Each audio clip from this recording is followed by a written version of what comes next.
Magandang hapon sa ating lahat.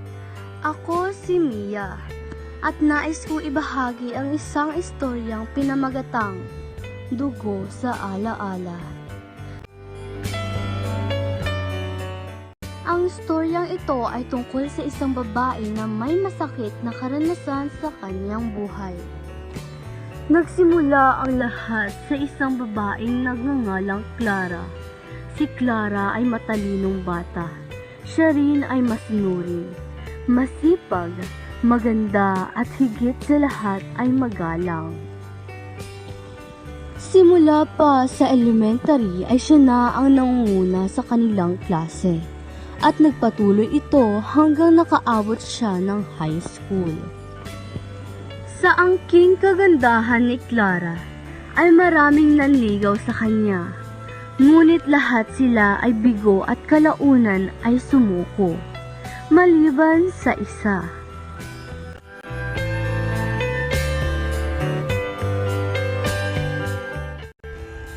Nasa ikasyam na baitang sila nung nagsimulang manligaw si Rafael, ngunit lagi siyang binabasted ni Clara.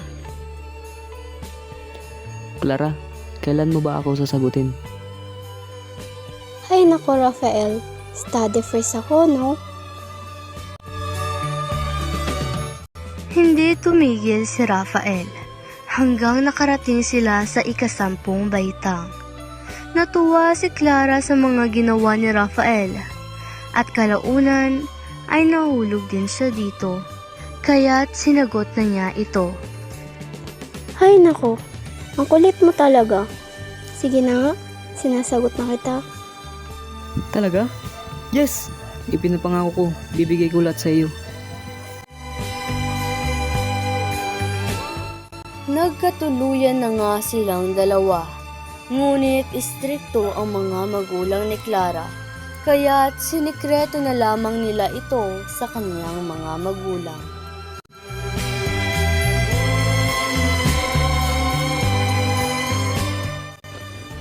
Simula nung naging sila ay tuluyan na ang kanilang gala kasama ang mga kaibigan ni Rafael. Sila ay lumiliban sa klase upang uminom sa labas. Mga pre, tara, absent tayo ng hapon. Wala din lang tayong gagawin. Ha? Saan tayo pupunta? Eh di sa bahay nyo, Ano namang gagawin? eh di iinom, ano pa ba? Sige.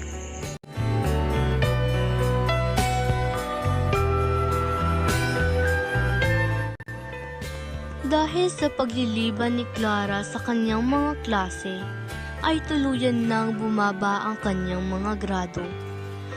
At dahil dito, ipinatawag ng kanyang guro ang kanyang mga magulang. Mr. and Mrs. Reyes, tuloy na pong bumaba ang grado ng inyong anak. Siya ay hindi na po pumapasok sa kanyang klase tuwing hapon at tila lagi siyang inaantok tuwing umaga. Ano po bang dahilan bakit siya nagkakaganyan? Hindi rin po namin alam bakit siya nagkakaganyan. Late na nga rin po siyang umuwi tuwing gabi Ang paalam po niya ay gumagawa daw sila ng project kasama mga kaibigan niya. Kapag kinakausap po namin siya, din rin naman po siya sumasagot. Ay kung ganun mas buti kung kausapin niyo na lang ang inyong anak. Dahil baka bumagsak pa siya this school year. Sige po sir, susubukan po namin siyang kausapin. Clara, halika nga dito at mag-usap tayo. Opo! Ayan na naman. Sermon na naman. Nakakainis. Bakit po? Ano yung sinasabi ng teacher mo na hindi ka pumapasok? Pumapasok naman ako ah. Sabi ng teacher mo, di ka daw pumapasok ng hapon at wala daw kayong project. Magtapat ka nga sa amin. Bakit lagi kang wala tuwing hapon, ha? Ano ba kasi paki nyo? Buhay ko to. Lagi nyo na lang pinapakailaman. Ganyan bang tamang pagsagot sa iyong mga magulang, ha? Hindi ka namin pinalaking ganyan. Nasaan na yung dating Clara? Yung mabait na Clara? Yung magalang na Clara? Wala nang dating Clara. Kaya huwag nyo na siyang hanapin. Sana hindi na lang kayong magulang ko. Clara.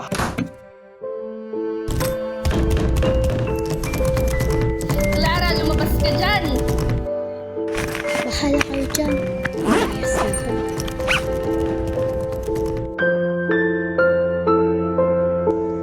Tuluyan ngang naglaya si Clara sa kanilang bahay. Siya ay nanuluyan muna kila Rafael. 2 buwan niyang hindi kinausap ang kanyang mga magulang. Hanggang sa... Rafael! Buntis ako, Rafael! Ano nang gagawin natin? Hindi pa ako handang maging magulang. Ano nang gagawin ko? Sure ba talagang buntis ka, Clara? Oo! 2 test yung ginamit ko. Ano nang gagawin natin? Sige, hayaan mo. Kakayanin natin to. Sasamahan kita hanggang sa huli. Pero kailangan natin itong sabihin sa mga magulang natin. Nagpunta si Clara sa kanyang mga magulang. Ngunit ang kanyang nanay lamang ang naroon.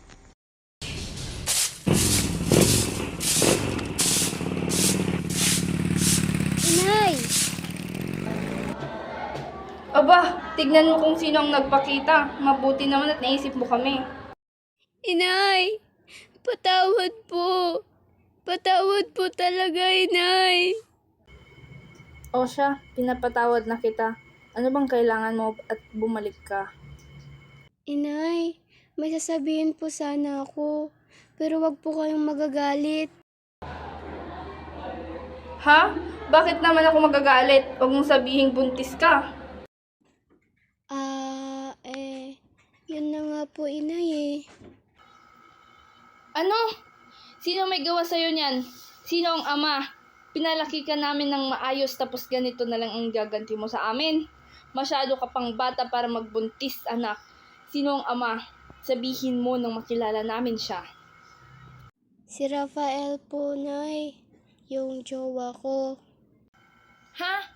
Sakay dami-daming lalaki dyan, bakit si Rafael pa? Ang sinasabi namang kumari ko pabaya daw yung batang yan. Ang sabi naman po niya, tutulungan niya ako magpalaki ng bata. Kung gusto niyo po, tatawagan ko po siya. Ganun ba? Sige, tawagan mo siya nang makausap ko siya.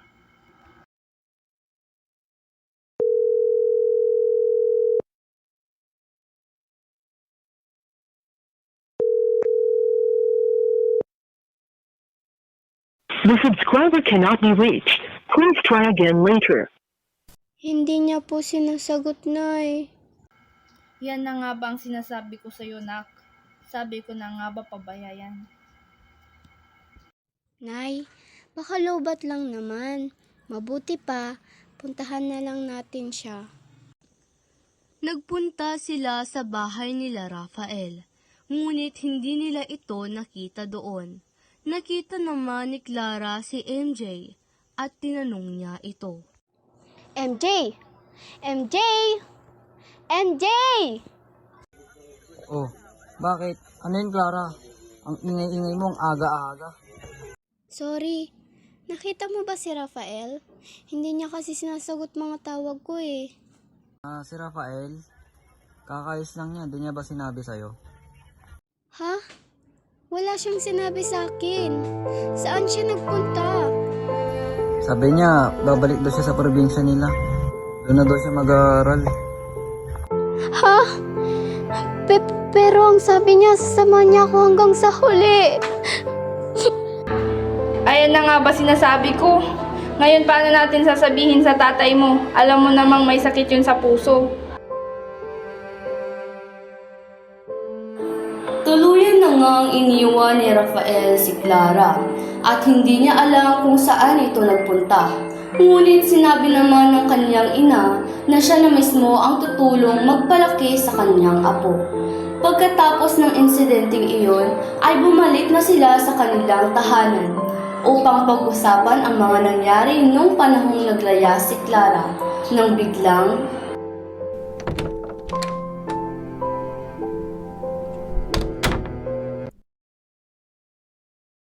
Oh, andito ka na pala, Clara. Mabuti naman at naisipan mo pang umuwi. Ang tahimik nyo.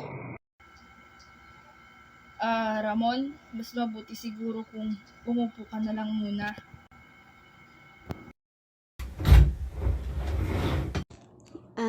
Tay, may sasabihin po sana ako. Huwag ka po sanang mabibigla. Huwag ka rin po sanang magagalit. O sige, ano ba yon? Ano po kasi, buntis po ako. Ano? Paano mo nagawa sa amin to? Napakabata mo pa.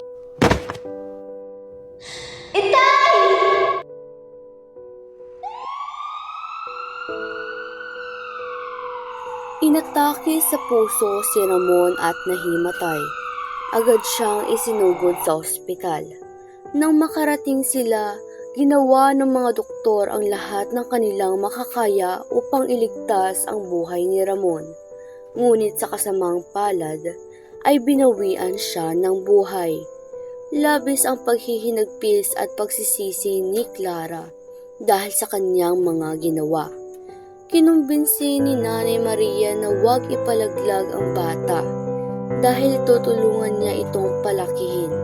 Sumang-ayon naman si Clara sa nais ng ina.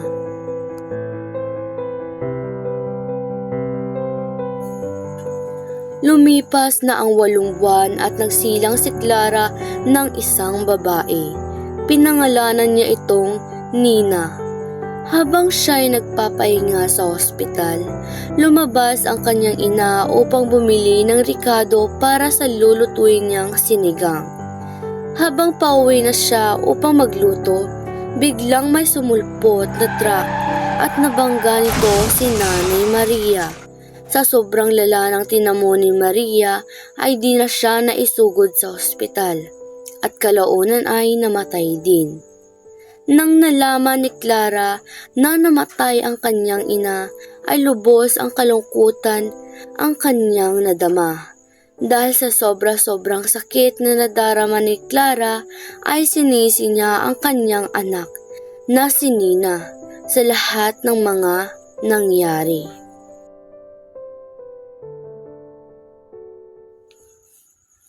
Pitong taon na ang nakalipas at lumaki na si Nina. Si Nina ay lumaki na di tulad ng ibang bata. Dahil sa galit na tinanim ni Clara kay Nina ay ginawa niya itong utusan. Labis niya itong pinahihirapan at kinamumuhian. Kung may nagawa man si Nina na di nagustuhan ng kanyang ina, ay sermon na puro masasakit na salita at palo ang kanyang natatanggap mula kay Clara. Ngunit sa lahat ng pagmamaltrato ng kanyang ina, ay kailanmay di siya nagtanim ng galit sa kanya dahil mahal niya pa rin ang kanyang ina. Isang linggo bago ang kaarawan ni Clara ay tinanong siya ni Nina. Inay! Inay! Malapit na po kaarawan nyo. Ano pong gusto nyong regalo? Ang nag-iisa kong hiling sa aking kaarawan ay ang mamatay ka. Nang dahil sa'yo, nasira ang buhay ko. Kung hindi dahil sa'yo, sana narito pa si Rafael. Kung hindi dahil sa'yo, sana buhay pa sila inay at itay. Lumayas ka sa harap ko, bago pa kita masaktan. Lumipas ang 1 linggo at kaarawan na ni Clara. Umaga pa lang ay naghahanda na siya. Hinanap niya si Nina upang maglinis, ngunit hindi niya ito nahanap. Nina? Nina! Ano ba naman tong batang to? Saan na naman nagpupunta? Malilintikan talaga tong pagbalik nito. Naghanap si Clara. Hinanap niya si Nina kung saan-saan, ngunit hindi niya ito natagpuan. Hanggang sa... Ew! Ba't ang daming langaw dito? At yak! Ba't ang baho? Nina! Ano nilagay mo dyan sa kwarto mo? Nina!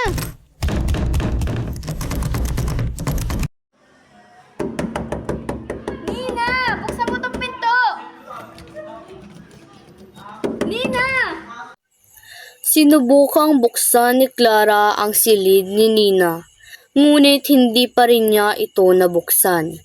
Kaya't kumuha siya ng patalim at sinira ang doorknob nito. At pagkalipas ng ilang segundo ay nakapasok na rin siya. Pagkapasok niya ay napaluhod na lamang siya at napaiyak. Nakabitin sa harap niya ang katawan ni Nina na wala ng buhay at nangangamoy na.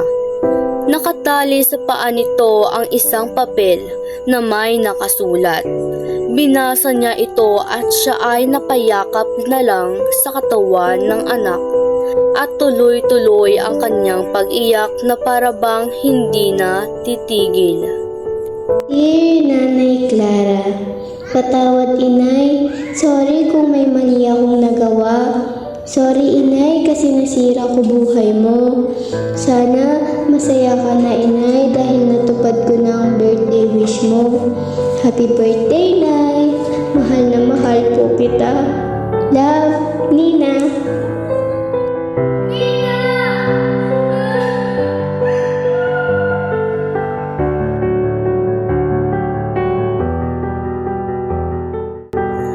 Pagkatapos ng insidenteng iyon ay na-depress si Clara. Halos hindi na siya kumakain at puro na lang siya inom. Nalulung siya sa mga bisyo at umaasang matakasan niya ang kanyang nakaraan.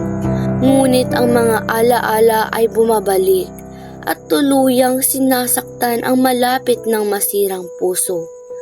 Sinubukan niyang magpakonsulta sa isang psychiatrist. Sa umpisa ay tila bumubuti na ang kanyang kalagayan, pero tuloy-tuloy siyang minumulto ng kanyang nakaraan. Sa huli ay di niya kinaya ang matinding sakit at paghihinagpis, kaya't naisipan niyang magpunta sa tuktok ng bundok. At doon, siya ay nagpatihulog at namatay.